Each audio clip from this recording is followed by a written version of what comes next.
¿Y si el rapto no es como te lo contaron? ¿Y si durante años se nos presentó una versión incompleta, suavizada, cómoda, diseñada más para tranquilizar que para preparar? Esta pregunta no nace de la duda, sino de la observación atenta de la Escritura y de los tiempos que estamos viviendo. Porque cuando Dios anuncia un evento eterno, jamás lo hace para que su pueblo duerma, sino para que despierte. Durante generaciones se ha hablado del rapto como un instante repentino, silencioso, casi desconectado de todo lo que ocurre en la tierra. Una especie de escape inesperado mientras el mundo sigue su curso. Pero la palabra nunca presenta los actos finales de Dios como escenas aisladas. Todo está conectado, todo sigue un orden, todo tiene señales previas, y lo que no se discierne a tiempo se lamenta después. Vivimos en una era saturada de información, pero vacía de discernimiento. Nunca antes el ser humano tuvo acceso a tantas enseñanzas, predicaciones y mensajes espirituales. Y sin embargo, nunca antes hubo tanta confusión dentro del mismo pueblo que dice esperar a Cristo. Se habla de esperanza, pero se evita hablar de santidad. Se habla de promesas, pero se omite el llamado al arrepentimiento. Se habla del cielo, pero se ignora el camino que conduce a él. Jesús fue claro cuando habló del fin. No prometió comodidad. No garantizó ausencia de prueba. No dijo que su pueblo sería llevado sin antes ser examinado. Al contrario, advirtió que muchos serían engañados, que el amor de muchos se enfriaría y que solo el que perseverara hasta el fin sería salvo. Estas palabras no fueron dirigidas al mundo incrédulo, sino a quienes decían seguirle. Y aquí surge una verdad incómoda. Gran parte de la iglesia moderna espera un rapto que no exige transformación, que no confronta el pecado y que no demanda vigilancia constante. Un rapto que llega mientras las lámparas están vacías, mientras la fe es solo tradición y mientras la relación con Dios ha sido reemplazada por rutina religiosa. La Escritura nos habla de vírgenes prudentes y vírgenes insensatas. Todas esperaban al esposo, todas creían estar listas, pero solo algunas tenían aceite suficiente cuando llegó el momento, y esa diferencia no se vio al principio, se reveló en el instante decisivo. Así también será en los últimos tiempos. No todos los que esperan estarán preparados, no todos los que hablan de fe vivirán por ella. Y si el rapto no ocurre en un ambiente de paz aparente, sino en medio de presión espiritual, y si no es el final de una vida descuidada, sino la recompensa de una fidelidad probada, y si no es un evento que sorprende al creyente vigilante, sino al creyente distraído. Jesús comparó su venida con los días de Noé. La gente comía, bebía, se casaba, planeaba el futuro. Todo parecía normal. No había caos visible. No había alarma colectiva. El juicio no llegó en medio de gritos, sino en medio de indiferencia. Y cuando la puerta del arca se cerró, ya era demasiado tarde para entender lo que había sido ignorado durante años. Hoy ocurre algo similar. El mundo no está entrando en tinieblas de golpe, está siendo adormecido lentamente. Se normaliza lo que antes se llamaba pecado, se redefine la verdad, se ridiculiza la santidad. Y en medio de todo esto, muchos creen que nada de eso importa porque el rapto ocurrirá antes. Pero, ¿y si esa confianza mal entendida se convierte en el mayor engaño? Este mensaje no nace para generar miedo, sino para restaurar el temor reverente. Porque el verdadero peligro no es enfrentar tribulación, sino enfrentarla sin fe auténtica. El verdadero riesgo no es sufrir, sino creer que no será necesario permanecer firmes. El verdadero engaño no es la oscuridad evidente, sino una falsa luz que promete seguridad sin obediencia. Si el rapto no es como te lo contaron, entonces no basta con creer. Es necesario velar, no basta con esperar. Es necesario vivir preparados, no basta con escuchar, es necesario obedecer. Porque cuando la trompeta suene, no será el momento de corregir, sino de revelar quién realmente estaba despierto. Y esa revelación comenzará mucho antes del evento final, en la forma en que vivimos hoy, en lo que toleramos, en lo que amamos y en lo que estamos dispuestos a dejar por Cristo. El que tiene oídos para oír, oiga. Porque esta advertencia no es para el mundo, es para los que dicen estar esperando. Bloque 2. Las escrituras que casi nunca se leen cuando se habla del rapto. Cuando se habla del rapto, casi siempre se citan los mismos versículos, repetidos una y otra vez, extraídos, aislados, descontextualizados, convertidos en frases de consuelo rápido. Pero la Escritura no fue escrita para ser fragmentada, sino comprendida en su totalidad. Y es precisamente en los textos que menos se mencionan, donde se esconden las advertencias más serias sobre el tiempo final. Jesús nunca habló de su venida como un evento separado de la vigilancia constante.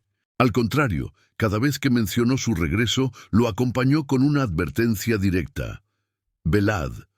No dijo, relájense, no dijo, duerman tranquilos, no dijo, no se preocupen por lo que ocurra en el mundo. Dijo, velad, porque no sabéis ni el día ni la hora. Y velar no es una actitud pasiva, es una vida activa de obediencia, discernimiento y fidelidad. En el Evangelio de Mateo, Jesús describe un escenario inquietante. Habla de señales, de engaños, de persecución, de traiciones, de un amor que se enfría, y todo esto lo dice antes de mencionar su venida. No después, antes, como si estuviera dejando claro que su regreso no ocurre en un vacío espiritual, sino en un mundo sacudido, confundido y espiritualmente probado. Ignorar esta secuencia es uno de los errores más peligrosos de nuestra generación. Muchos prefieren saltar directamente a la promesa y evitar el proceso. Pero la Escritura no funciona así. Antes de la gloria siempre hay prueba. Antes de la corona siempre hay cruz. Antes de la resurrección siempre hay muerte. Y pensar que el rapto es una excepción absoluta a este patrón bíblico es desconocer la forma en que Dios ha tratado siempre con su pueblo. El apóstol Pablo habló de un arrebatamiento, sí, pero también habló de apostasía. Habló de un tiempo en el que muchos abandonarían la fe, no por persecución externa, sino por engaño interno. Una fe diluida, una verdad mezclada. Un evangelio cómodo que no confronta, y advirtió que ese tiempo no debía ser ignorado, porque sería una señal clara de que el final se acercaba. Pedro, por su parte, advirtió que en los últimos días vendrían burladores, personas que se reirían de la promesa de la venida de Cristo, diciendo que todo permanece igual. No negaban a Dios abiertamente, pero negaban la urgencia, negaban el juicio. Negaban la necesidad de preparación, exactamente el espíritu que hoy domina a gran parte del mundo religioso. Y luego está el libro del Apocalipsis, evitado por muchos, suavizado por otros, pero absolutamente central para entender el tiempo final. Allí no se describe una iglesia dormida esperando un escape, sino una iglesia perseguida, probada, llamada a vencer. Una iglesia advertida de que solo el que persevera hasta el fin recibirá la corona de vida. Una iglesia que debe mantener sus vestiduras limpias, porque no todos los que dicen pertenecer al reino están realmente preparados para entrar en él. La Escritura no presenta el rapto como un evento mágico que ignora la condición espiritual del creyente. Al contrario, lo presenta como una separación, una revelación, un momento en el que se manifiesta quién realmente vivió para Cristo y quién solo habló de Él. Porque cuando la trompeta suene, no habrá tiempo para corregir doctrinas, ni para llenar lámparas vacías, ni para buscar una fe que nunca se cultivó. Por eso estas palabras incomodan, porque rompen con una narrativa cómoda, porque obligan a mirar la Escritura completa, no solo las promesas, sino también las advertencias, porque nos recuerdan que la esperanza verdadera no elimina la responsabilidad, sino que la intensifica. Si el rapto es real, y lo es, entonces la preparación también debe ser real. Si la venida de Cristo es segura, entonces la fidelidad no es opcional. Y si los últimos tiempos ya están en marcha, entonces vivir distraídos no es ignorancia, es peligro. La pregunta ya no es si creemos en el rapto. La pregunta es si estamos viviendo como personas que realmente esperan encontrarse con Cristo cara a cara. Bloque 3. El origen de una idea que pocos se atrevieron a cuestionar. Para entender por qué hoy existen tantas versiones distintas sobre el rapto, es necesario hacer algo que muchos evitan: mirar hacia atrás. No hacia la tradición reciente, no hacia los sermones populares, no hacia los títulos atractivos, sino hacia la historia misma de la interpretación bíblica. Porque no todo lo que se repite durante décadas nace directamente de la Escritura. Algunas ideas nacen de contextos, temores, reacciones humanas y momentos históricos específicos. Durante siglos, la Iglesia habló del regreso de Cristo como un evento glorioso, visible, solemne y profundamente ligado al juicio y a la restauración final. La expectativa no era escapar del sufrimiento, sino permanecer fieles hasta el final. Los primeros creyentes no se preguntaban cómo evitar la prueba, sino cómo glorificar a Dios en medio de ella. La esperanza no estaba separada del sacrificio, sino unida a él. Sin embargo, con el paso del tiempo, especialmente en épocas de relativa comodidad, comenzó a surgir una necesidad distinta, una necesidad de seguridad emocional, una necesidad de certezas rápidas, una necesidad de creer que el pueblo de Dios estaría completamente apartado de cualquier forma de angustia futura. Y fue en ese contexto donde comenzaron a desarrollarse interpretaciones que colocaban el rapto como un evento previo a todo sufrimiento, como una retirada anticipada antes de cualquier sacudida global. Estas ideas no se impusieron de inmediato. Al principio fueron debatidas, discutidas, cuestionadas, pero con el tiempo, a fuerza de repetición, comenzaron a convertirse en norma. No porque hubieran sido examinadas profundamente por todos, sino porque ofrecían algo muy atractivo: tranquilidad. Y cuando una doctrina promete tranquilidad sin confrontación, suele ser aceptada sin demasiadas preguntas.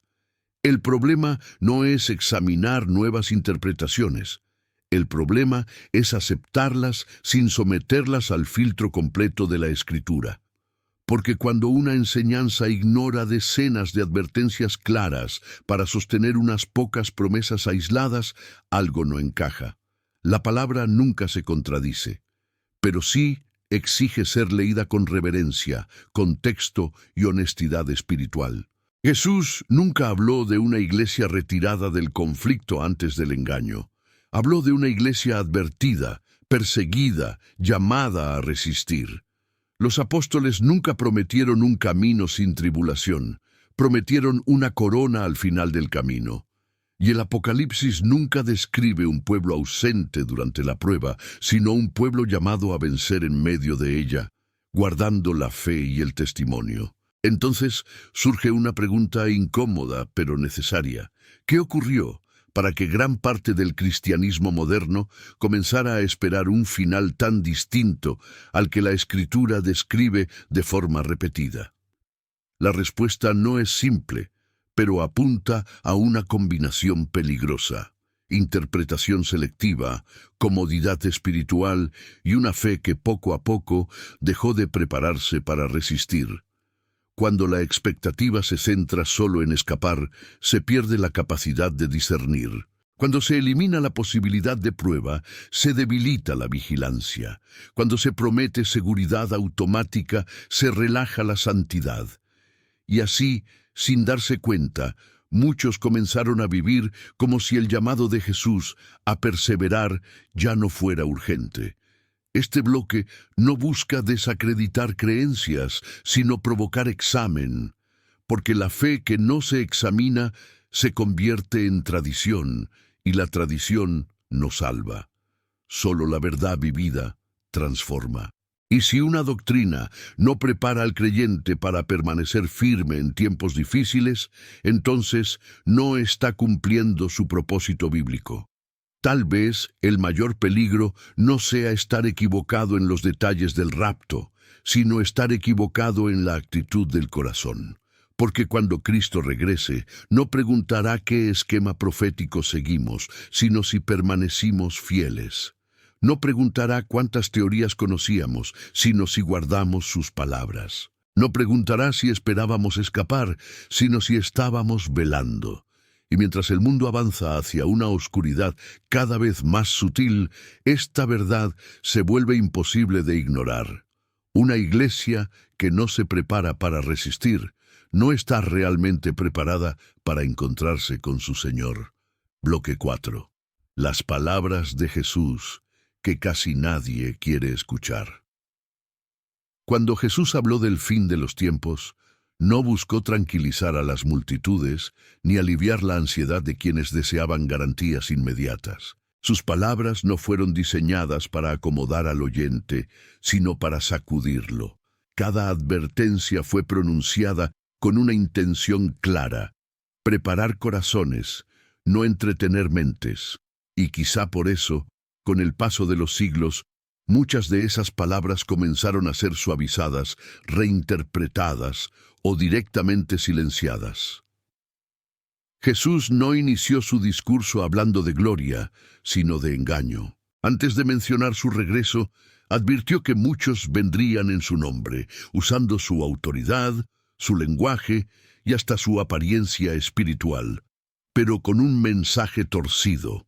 No serían enemigos evidentes, sino voces familiares. No atacarían la fe desde fuera, sino que la erosionarían desde dentro, porque el engaño más peligroso no es el que se opone abiertamente a la verdad, sino el que se parece demasiado a ella. Luego habló de tribulación, no como un evento lejano ni simbólico, sino como una realidad que afectaría directamente a quienes decían seguirle. Una tribulación que no solo pondría a prueba la resistencia física, sino la lealtad espiritual. Jesús no prometió que su pueblo estaría ausente durante ese tiempo. Advirtió que sería precisamente allí donde muchos tropezarían, se escandalizarían y se volverían unos contra otros. No porque Dios los abandonara, sino porque su fe nunca fue profunda. Jesús habló de traición entre hermanos, de persecución disfrazada de justicia, de una presión constante para renunciar a la verdad a cambio de paz temporal. Y en medio de todo eso, pronunció una de las frases más ignoradas del discurso profético: el amor de muchos se enfriará.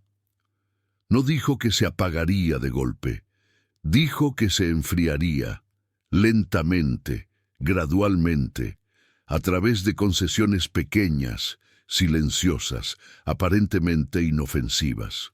El enfriamiento espiritual no comienza con una negación abierta de Cristo, sino con la tolerancia al pecado. Comienza cuando la santidad se considera exageración, cuando la obediencia se llama legalismo y cuando la vigilancia se tacha de fanatismo. Así, poco a poco, el corazón pierde sensibilidad, la conciencia se adormece y la fe se convierte en una costumbre sin fuego. Y es en ese contexto donde Jesús declara: el que persevere hasta el fin, ese será salvo. Esta frase no es un detalle secundario, es el eje del mensaje. Perseverar implica permanecer cuando otros se retiran, implica obedecer cuando hacerlo tiene un costo, implica seguir creyendo cuando la verdad se vuelve impopular. Si la salvación fuera solo un evento pasado, esta advertencia no tendría sentido, pero Jesús la pronunció porque sabía que la fidelidad sería probada. Cuando habló de su venida, Jesús la describió como un evento visible, inconfundible, como un relámpago que atraviesa el cielo. No algo secreto, no algo escondido, no algo que ocurre mientras el mundo no se da cuenta. Y aún así, muchas enseñanzas modernas presentan un escenario desconectado de esta descripción, como si las palabras de Cristo fueran simbólicas cuando incomodan, pero literales cuando consuelan. Jesús también lanzó una advertencia que debería estremecer a cualquiera que se considere firme.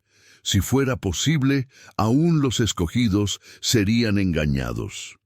Esta frase no apunta a incrédulos, sino a creyentes, a personas convencidas de estar seguras, a quienes jamás imaginarían caer.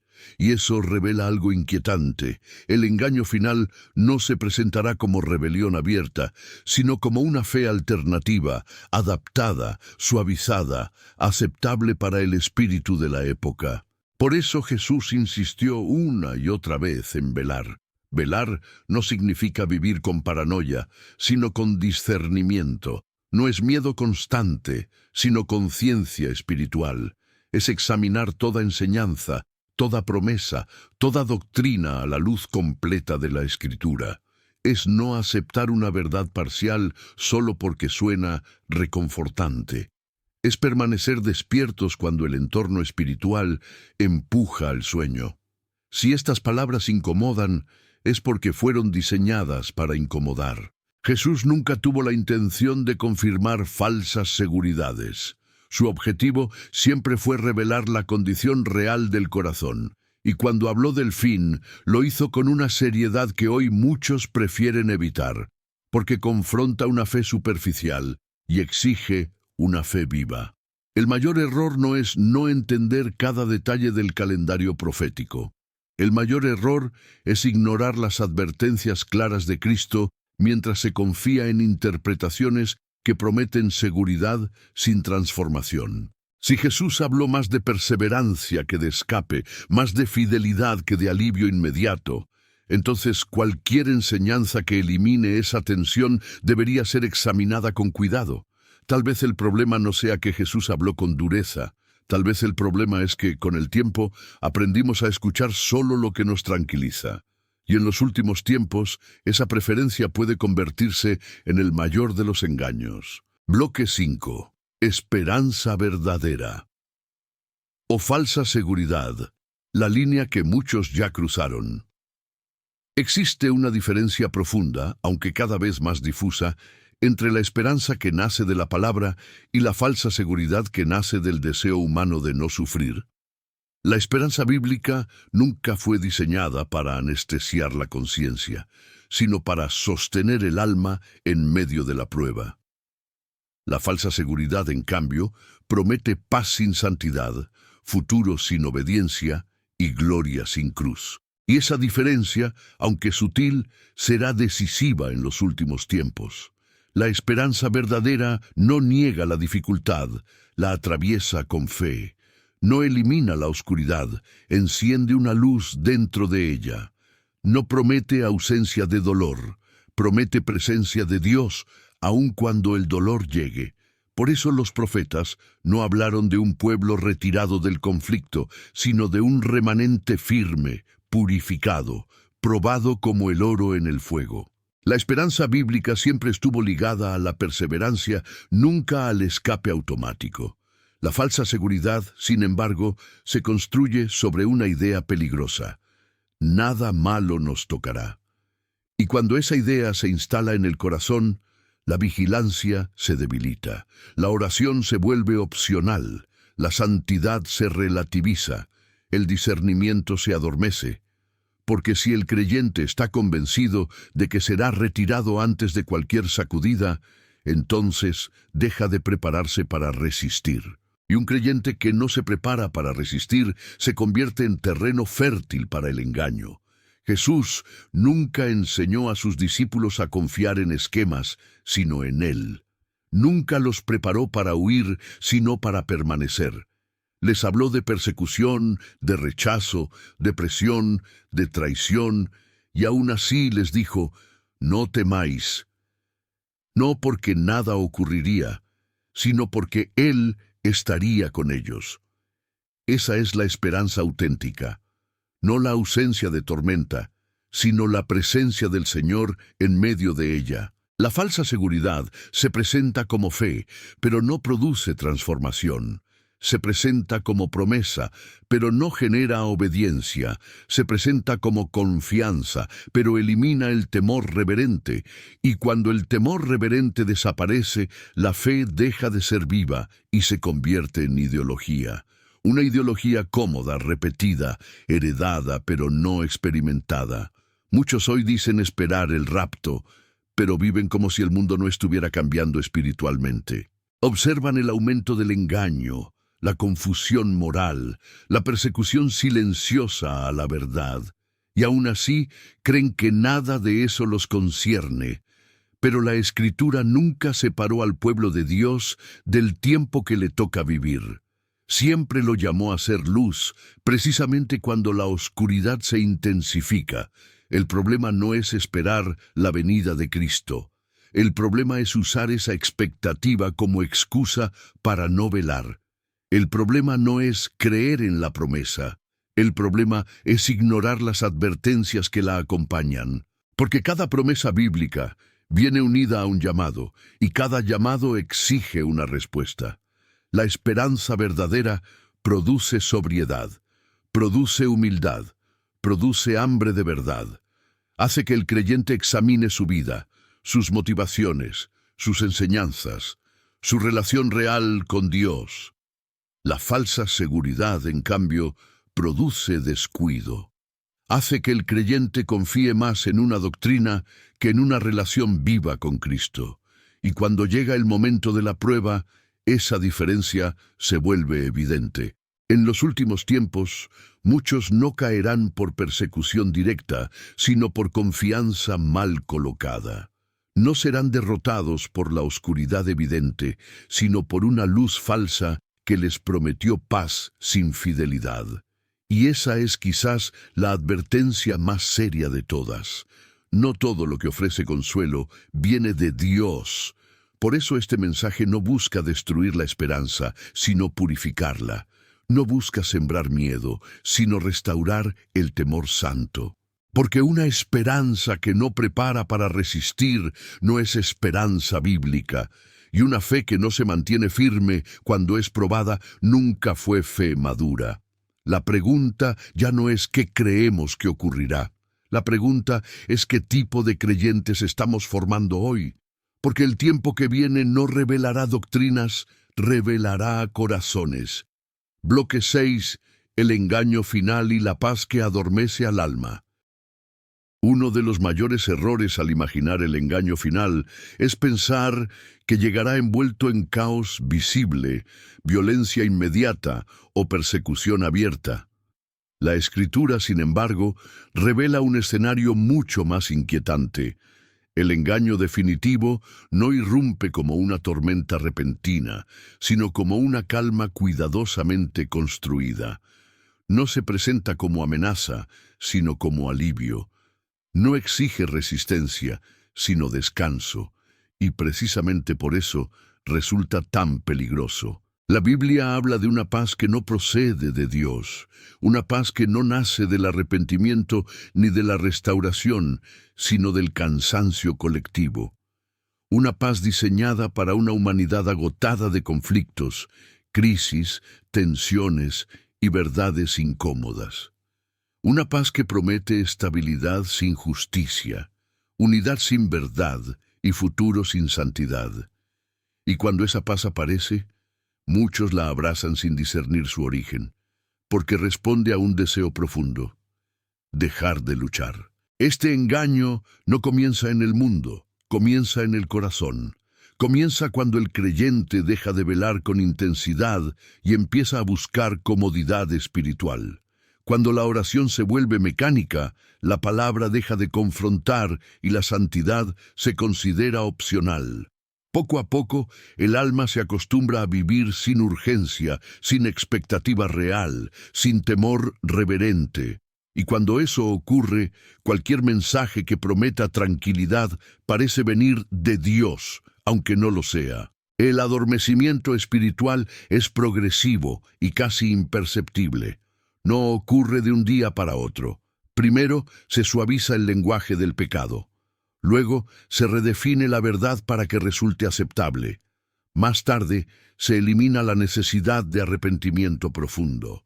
Finalmente se presenta una fe sin cruz, sin negación propia, sin sacrificio, una fe que consuela, pero no transforma, una fe que acompaña, pero no confronta. Jesús advirtió que este engaño sería tan sutil que si fuera posible, aún los escogidos serían engañados. Esa advertencia no apunta a personas sin conocimiento bíblico, sino a creyentes convencidos de estar firmes. A hombres y mujeres que conocen la Escritura, que han caminado años en la fe, pero que bajaron la guardia. Porque el engaño final no se construye sobre mentiras evidentes, sino sobre verdades incompletas. La falsa paz no exige santidad, no llama a morir al yo, no invita a cargar la cruz, simplemente promete alivio, promete equilibrio, promete armonía, y esa promesa resulta irresistible cuando el alma ha dejado de vigilar. Porque velar cansa, resistir desgasta, permanecer fiel en un mundo que cambia constantemente exige una fe viva, no heredada. Jesús habló de tiempos en los que muchos dirían paz y seguridad, no como señal de bendición, sino como advertencia. Porque cuando la seguridad se proclama sin fundamento espiritual, cuando la paz se celebra sin arrepentimiento, el peligro está más cerca de lo que parece. La calma, en ese contexto, no es señal de aprobación divina, sino preludio de revelación. El engaño final no buscará destruir la fe de forma directa, buscará reemplazarla, no negará a Cristo, lo presentará sin exigencias, no atacará la esperanza, la redefinirá, no eliminará la espiritualidad, la vaciará de poder. Y muchos no se darán cuenta porque todo parecerá correcto, equilibrado, razonable y aceptable. El problema no es que el mundo busque paz. El problema surge cuando la Iglesia comienza a buscarla en los mismos términos, cuando el pueblo de Dios desea más tranquilidad que verdad, más estabilidad que obediencia y más aceptación que fidelidad. En ese punto, la frontera entre la paz de Cristo y la paz del mundo comienza a desaparecer. Este adormecimiento espiritual prepara el terreno para una fe superficial, incapaz de resistir cuando la presión aumenta. Una fe que funciona en tiempos cómodos, pero que se desmorona cuando se exige lealtad. Y cuando llegue el momento decisivo, muchos no caerán por persecución abierta, sino por confianza mal colocada. Por eso la advertencia es tan urgente. No todo lo que calma viene del cielo, no todo lo que une procede de la verdad, no toda paz es señal de aprobación divina. A veces, la calma más peligrosa es la que llega justo antes de que la verdad sea puesta a prueba. El engaño final no vendrá con oscuridad absoluta, sino con una luz falsa, suave, acogedora, que promete descanso sin transformación. Y solo aquellos que hayan aprendido a velar, a discernir y a permanecer fieles aun cuando la comodidad los invite a dormir, podrán reconocerla a tiempo. Porque en los últimos tiempos no caerán los que nunca creyeron. Caerán los que dejaron de velar, creyendo que ya estaban seguros. Bloque 7. El remanente que no se dejó adormecer. A lo largo de toda la historia bíblica, cuando la mayoría se desvió, cuando la fe se volvió costumbre Y cuando la verdad fue diluida para resultar aceptable, Dios nunca se quedó sin testigos. Siempre preservó un remanente. No grande, no influyente, no aplaudido. Un grupo pequeño, silencioso, muchas veces incomprendido, pero profundamente despierto. Mientras otros dormían confiados, ese remanente velaba con temor reverente. El remanente no nace en los momentos de crisis, se forma mucho antes, en la intimidad, cuando nadie observa. Se forja en decisiones diarias que parecen pequeñas, pero que, acumuladas, construyen una fe capaz de resistir cuando la presión llega. No es un grupo definido por su perfección, sino por su sensibilidad espiritual. Son aquellos que no negocian la verdad cuando se vuelve incómoda, que no cambian convicciones por aceptación y que no intercambian santidad por tranquilidad. Mientras muchos se adaptan al espíritu de la época, el remanente se resiste a la corriente, no por rebeldía, sino por discernimiento. Entiende que no todo cambio es progreso y que no toda evolución es señal de luz. Discierne que hay un punto en el que adaptarse deja de ser sabiduría y se convierte en traición silenciosa. Y por eso permanece firme, aun cuando esa firmeza le cuesta relaciones, reputación o comodidad. Velar para el remanente no significa vivir obsesionado con fechas, teorías o esquemas proféticos. Significa vivir con los ojos abiertos espiritualmente. Examinar lo que se escucha, probar los espíritus. No aceptar una enseñanza solo porque suena bíblica, ni rechazar una advertencia solo porque incomoda. Velar es vivir en estado de atención constante, sabiendo que el engaño no se presenta como mentira evidente, sino como verdad incompleta. El remanente no se apoya en una fe heredada, repetida o cultural. Su fe es vivida, experimentada, probada. No depende de multitudes ni de ambientes favorables. Puede sostenerse en soledad si es necesario, porque su raíz no está en la aprobación humana, sino en una relación profunda con Dios. Por eso no necesita confirmación externa para permanecer fiel. Su seguridad no proviene de doctrinas cómodas, sino de una comunión viva. Mientras muchos esperan un evento que los rescate de toda dificultad, el remanente se prepara para glorificar a Dios en medio de cualquier escenario. No porque busque el sufrimiento, sino porque entiende que la fe verdadera no se mide en palabras pronunciadas, sino en fidelidad demostrada cuando obedecer tiene un costo real. La vigilancia auténtica no se expresa en discursos, sino en una vida alineada. Este grupo entiende que la preparación no comienza cuando la presión aumenta, sino cuando todo parece tranquilo. Porque es en la calma donde se define si la fe es real o solo circunstancial. Es cuando nadie persigue, cuando nadie exige, cuando nadie observa, que se revela si el corazón está verdaderamente rendido. Y esa preparación silenciosa es la que sostiene cuando el entorno se vuelve hostil.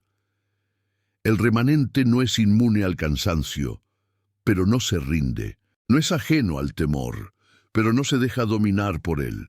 No presume fortaleza, sino dependencia. Sabe que solo puede permanecer de pie porque Dios lo sostiene. Y por eso ora, vigila, examina y persevera, aun cuando muchos a su alrededor bajan la guardia. La Escritura nunca prometió que el remanente sería librado de toda dificultad, pero sí prometió que sería guardado en la verdad, guardado en la fe, guardado en la obediencia. Y esa promesa no elimina la necesidad de velar, la vuelve aún más urgente, porque cuanto más oscura se vuelve la noche, más necesario es mantener la lámpara encendida. En los últimos tiempos, la verdadera división no estará entre creyentes y no creyentes, sino entre quienes velaron y quienes se confiaron, entre quienes amaron la verdad más que su propia comodidad y quienes prefirieron una paz que adormece. entre quienes permanecieron despiertos y quienes asumieron que ya estaban seguros. El remanente no pregunta cuánto falta para que todo termine, pregunta cómo vivir fiel hoy, porque entiende que cada día es una oportunidad para permanecer despierto, para fortalecer el discernimiento y para afirmar la fe antes de que llegue el momento en que ya no habrá tiempo para corregir. Y cuando muchos descubran demasiado tarde que la seguridad en la que confiaban no era real, el remanente seguirá de pie. No porque sea superior, sino porque nunca dejó de velar cuando otros decidieron dormir. Bloque 8. Cuando la separación ya no puede evitarse. Llegará un momento en el que la ambigüedad desaparecerá por completo. Un tiempo en el que ya no será posible permanecer en una zona gris, ni sostener una fe indefinida, cómoda, sin compromiso real. Ese momento no llegará con anuncios visibles ni con una advertencia clara para todos. Llegará como llegan las decisiones eternas, cuando el corazón ya ha sido formado en silencio durante años. La Escritura revela que el tiempo final no solo traerá acontecimientos externos, sino una revelación interna. Una revelación profunda, inevitable, donde cada vida mostrará lo que realmente fue. No lo que aparentó, no lo que proclamó, no lo que defendió con palabras, sino lo que cultivó en lo secreto. Porque cuando la presión aumenta, solo permanece lo que fue verdaderamente arraigado. Jesús habló de una separación que ocurre dentro del mismo campo, dentro de la misma casa, dentro del mismo grupo que decía esperarle. Dos estarán en el campo, uno será tomado y el otro dejado. Dos dormirán en la misma cama, uno permanecerá y el otro no. Estas palabras no describen una división entre creyentes y no creyentes evidentes, sino una separación mucho más inquietante, entre quienes parecían iguales, pero no lo eran por dentro. Durante años, esa diferencia fue casi invisible. Ambos hablaban el mismo lenguaje, ambos conocían las mismas escrituras, ambos participaban de los mismos espacios, pero uno velaba y el otro se confiaba. Uno cultivaba aceite en la intimidad y el otro dependía de la luz ajena.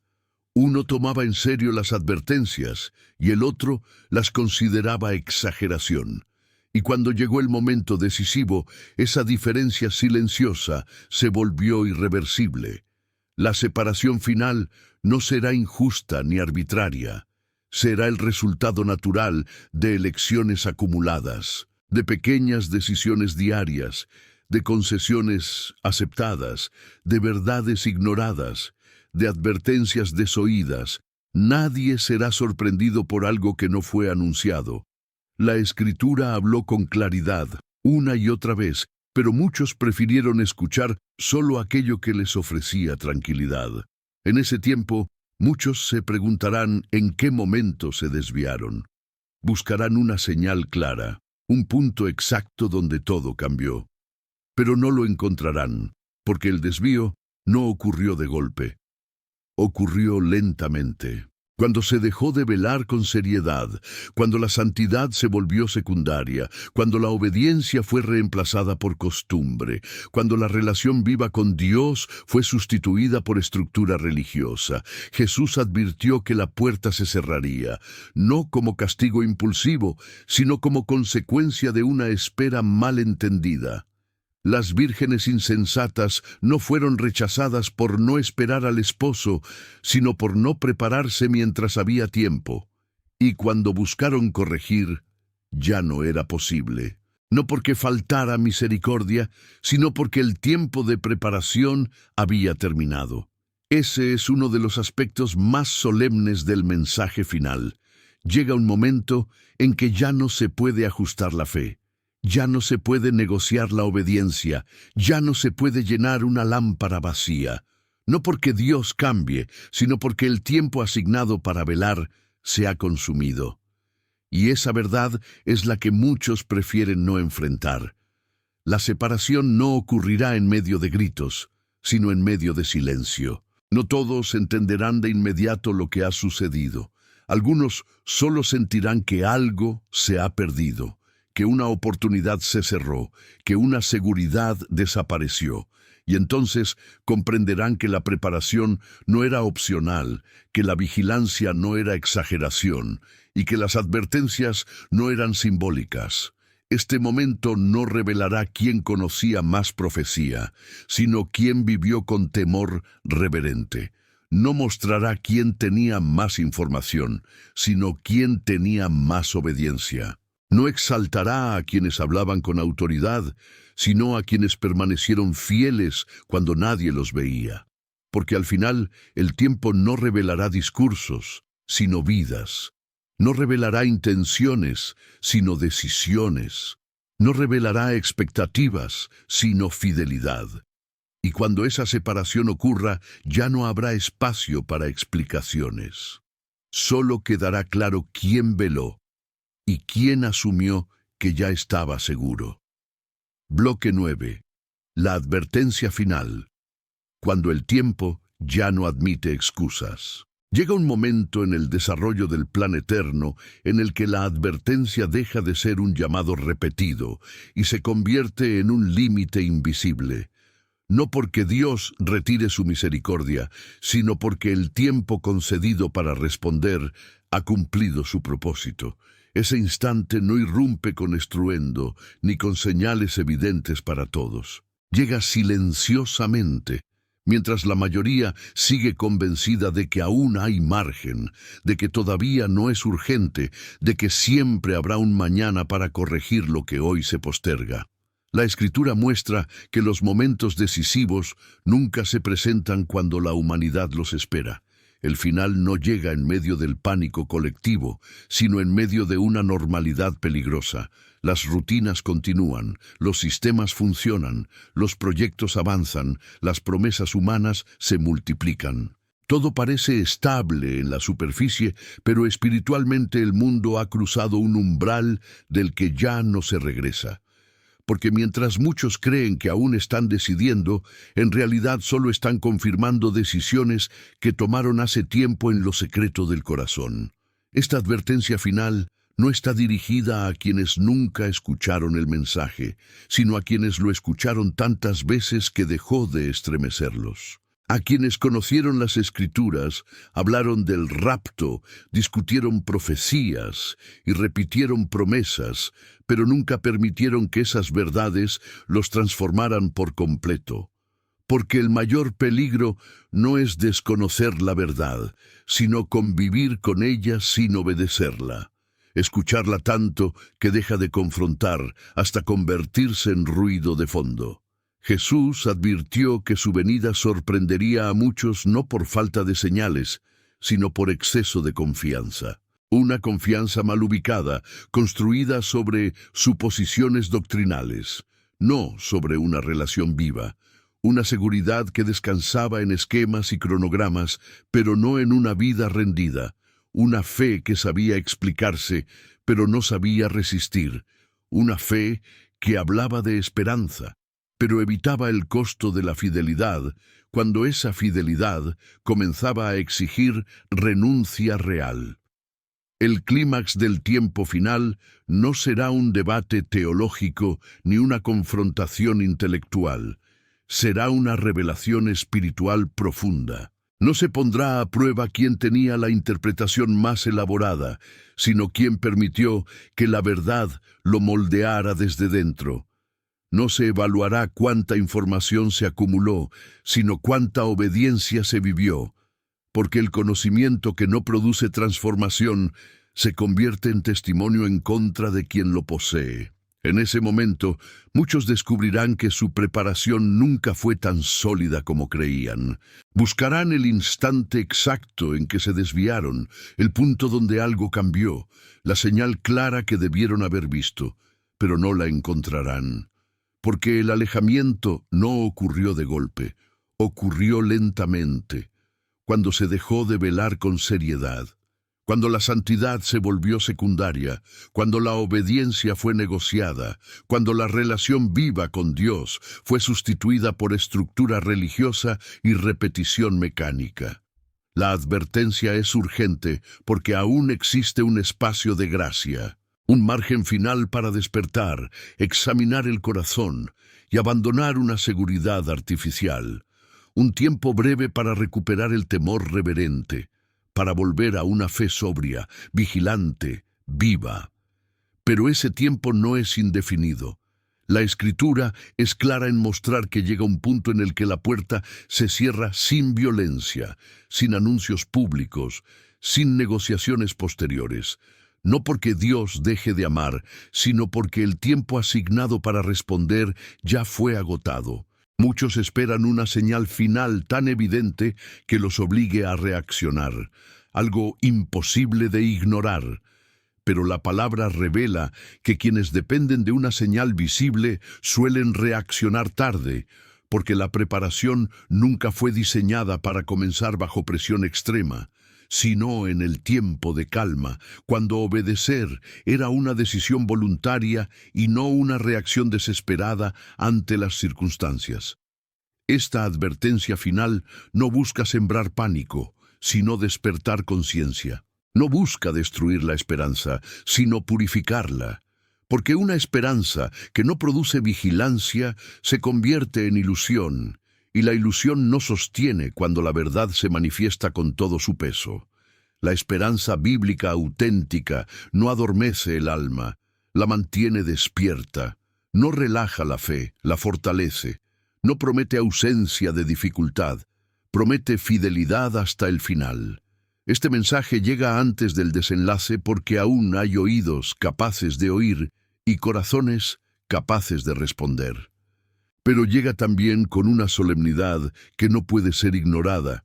Ya no se trata de ajustar detalles doctrinales ni de perfeccionar esquemas proféticos. Se trata de revisar la dirección de la vida, de examinar qué se ama, qué se tolera y qué se está dispuesto a sacrificar por Cristo. Cuando el momento decisivo se manifieste, no importará cuánto se supo, sino cuánto se obedeció. No cuántas veces se habló de Cristo, sino cuántas veces se eligió la fidelidad cuando nadie observaba. No cuántas veces se dijo «estoy listo», sino si realmente se veló cuando la noche se hizo larga y el sueño parecía más cómodo que la vigilancia.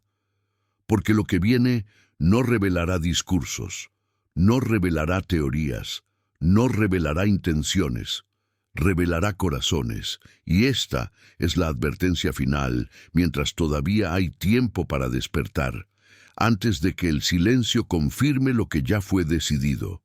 En el tiempo final, muchos descubrirán que su preparación nunca fue tan sólida como creían. Intentarán apoyarse en palabras repetidas, en experiencias pasadas, en decisiones antiguas que nunca fueron renovadas.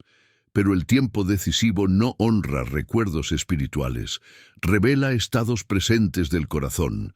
La fe que no fue alimentada se debilita. La vigilancia que se abandonó no reaparece por urgencia. Y la obediencia que siempre fue postergada no se improvisa cuando la presión llega. Ese es uno de los aspectos más solemnes de esta advertencia. Llega un momento en el que ya no se puede ajustar el rumbo con facilidad. No porque Dios cierre su misericordia, sino porque el corazón se ha habituado a no responder. La Escritura muestra que la insensibilidad espiritual no surge de una decisión radical, sino de muchas pequeñas omisiones aceptadas con el tiempo. Y cuando la conciencia se adormece, incluso la verdad más clara deja de provocar reacción. Jesús advirtió que en aquel día muchos dirían palabras correctas, pero descubrirían que nunca desarrollaron una relación viva. No se trata de haber hablado de Él, sino de haber caminado con Él, no de haber escuchado advertencias, sino de haberlas obedecido. Porque el reino no se manifiesta en declaraciones públicas, sino en fidelidad silenciosa, sostenida a lo largo del tiempo. La advertencia final no busca condenar, sino confrontar, antes de que sea demasiado tarde. No busca generar desesperación, sino provocar una decisión consciente, porque todavía existe un espacio breve, delicado, pero real para despertar. Un tiempo para examinar la fe, para abandonar una seguridad artificial, para recuperar el temor reverente que produce vida y no parálisis. Este mensaje no es para quienes rechazan la verdad abiertamente, sino para quienes la conocen, la respetan, pero han dejado de vivirla con urgencia. Para quienes asumieron que estar informados era suficiente. Para quienes confundieron gracia con permiso y paciencia con aprobación. Para quienes esperaban un desenlace glorioso sin haber cultivado una vida de vigilancia constante. Cuando el momento final se manifieste, no habrá confusión sobre lo que ocurrió. Todo quedará claro. No habrá injusticia ni arbitrariedad. Cada vida mostrará el fruto de lo que fue sembrado en secreto. Cada corazón revelará aquello que realmente amó. Cada decisión silenciosa tendrá su eco eterno, porque el tiempo final no revelará quién tenía razón en cada detalle profético. Revelará quién permaneció fiel cuando nadie observaba. No mostrará quién sabía más, mostrará quién obedeció más. Y esta es la advertencia final mientras todavía hay aliento, mientras todavía hay oportunidad, mientras todavía hay tiempo para velar con sinceridad y vivir con sobriedad espiritual. Porque cuando el silencio llegue, ya no será momento de decidir, sino de manifestar lo que ya fue decidido mucho antes. Bloque 10. El llamado final. Aún hay tiempo para despertar. Este es el último llamado antes del silencio. No porque después no haya consecuencias, sino porque después ya no habrá advertencias. El tiempo final no llega para debatir, llega para revelar. Y esta revelación no comienza en el cielo, comienza en el corazón de cada persona que ha escuchado, que ha entendido, y que ahora debe decidir qué hará con esa verdad. A lo largo de este mensaje, una línea ha sido clara y constante. Dios nunca habló para adormecer a su pueblo, sino para despertarlo. Cada advertencia, cada señal, cada palabra pronunciada por Jesús tenía un propósito eterno: preparar corazones para permanecer fieles cuando el entorno dejara de ser favorable. El problema no ha sido la falta de información, sino la falta de respuesta. No la ausencia de verdad, sino la resistencia a dejar que esa verdad transforme la vida por completo. Este llamado final no es para quienes nunca creyeron, sino para quienes creen, pero han vivido con la sensación peligrosa de que todavía hay tiempo de sobra. Para quienes asumieron que la fe podía postergarse, que la vigilancia podía relajarse y que la obediencia podía negociarse. Para quienes convirtieron la gracia en excusa y la paciencia de Dios en permiso para dormir espiritualmente. Aún hay tiempo, pero no es un tiempo infinito. Es un tiempo delicado, breve, lleno de misericordia, pero también de urgencia. Un tiempo para examinar lo que se ama, lo que se tolera y lo que se ha permitido ocupar el lugar que solo corresponde a Cristo. Un tiempo para volver a una fe sobria, viva, vigilante, que no depende de doctrinas cómodas, sino de una relación real con Dios. Despertar no significa vivir con miedo, sino con claridad. No significa obsesionarse con el futuro, sino ordenar el presente. No significa rechazar la esperanza, sino purificarla, porque la esperanza verdadera no adormece, fortalece, no anestesia, prepara, no promete ausencia de prueba, promete fidelidad en medio de ella. Este llamado final es una invitación a velar de verdad, a vivir cada día como alguien que sabe que el encuentro con Cristo no es una idea lejana, sino una realidad inevitable, a dejar de confiar en seguridades artificiales y volver al temor reverente que produce vida. Abandonar una fe superficial y abrazar una fe que permanece firme cuando obedecer tiene un costo real. No se trata de perfección, sino de rendición. No se trata de saberlo todo, sino de obedecer lo que ya se sabe. No se trata de controlar el calendario profético, sino de permitir que cada advertencia moldee la forma de vivir hoy. Porque el tiempo final no recompensará intenciones, recompensará fidelidad. Este mensaje no busca condenar, sino provocar una decisión consciente mientras todavía hay oportunidad. Porque llegará el día en que ya no se podrá ajustar la dirección, no porque Dios cambie, sino porque el tiempo asignado para responder habrá cumplido su propósito.